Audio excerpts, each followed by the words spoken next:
there were no places where the Bushmen produced like cities or dense population centers. Correct.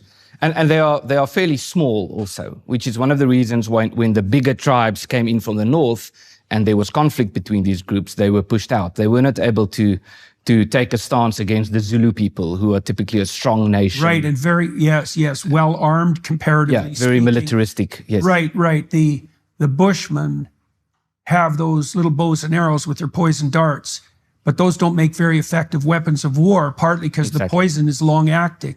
Yes, exactly. You know, and for all those people who think, by the way, that the Bushmen were like peaceful agrarian communists and that there was no conflict amongst them, let's say, prior to the Bantu or the Europeans, the most common, if I remember correctly, the most common pathway to death for a Bushman man is through murder. So you can use those darts on other people quite effectively if there's a feud. I also know that the Bushmen, because they lived in small tribal groups, they didn't evolve a real judicial system, and often their disputes would turn murderous. And so in some of these areas where the Bantus, for example, came down, the Bushmen would use the Bantu judicial system, which was more advanced, as a means of mediating their own disputes. So I just want to bring that up to put to rest any suspicions that the Bushmen, for example, were Rousseau noble savages and that everything was peaceful before civilization came along. It's like, that's not how the world works, even a little bit.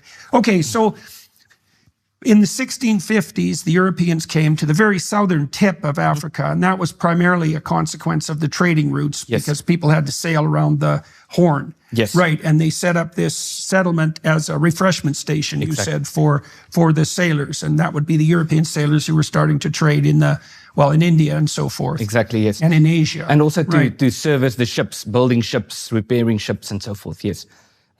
So that they started there in 1652. Eventually, they had what we call the Vryburgers or the Freeburgers, which was that they were employees of the Dutch East India Company. Some of them were then released from their contracts so that they could become farmers, so that they could start developing an economy. And so there were some clashes with, for example, the Bushmen already there in the Cape between the Europeans and the Bushmen, but there was also examples of trading and cooperation and so forth.